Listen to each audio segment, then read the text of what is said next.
30th December 2023, end of the year. இந்த December month எப்பயும் winter சீசனாக கருதப்படும். ஒவ்வொரு செடி மேலேயும் பனி பூத்து காணப்படும். ஆனால் இந்த வருஷம் அப்படி கிடையாது. தொடர் மழை காரணமாக பனியை தாக்கம் குறைவாக இருந்தாலும் இந்த மழை, அந்த மழையினால் மொத்தமாக இந்த சூழ்நிலை காலநிலை மாறி இருக்குன்னு தான் சொல்லலாம். ஃபுல்லாக இந்த மாதம் ஃபுல்லாகவே ஒரு மிஸ்ட் கவர் ஆகிருந்தது. அந்த நிலை தான் இன்றைக்குமே தொடருது. இந்த பனி மூட்டத்தில், அடர் பனி மூட்டத்தில் படகு சவாரி செய்யும் சுற்றுலா பயணிகளை காண முடியுது.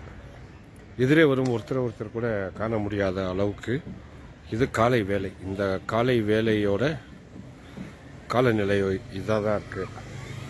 பகலில் கூட முகப்பு விளக்குகளை எரிய விட்டு வாகனங்களை செலுத்தக்கூடிய ஒரு நிலைமையில தான் இன்றைய காலநிலை நிலவரம். அதோட காட்சிகள் தான் இது. இது நம்ம அழகுமிகு நட்சத்திர வடிவ ஏரி, புகழ்பெற்றது. கொடைமலையின் இதயமாக கருதப்படும் இந்த ஏரி, இந்த ஏரியோட காட்சிகள்.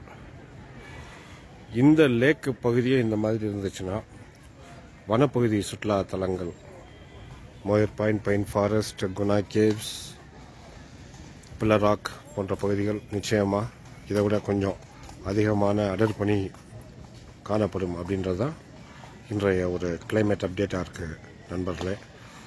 இன்னும் ஓரிரு தினங்களில் இந்த நியூ இயர் ஸ்டார்ட் ஆகுது.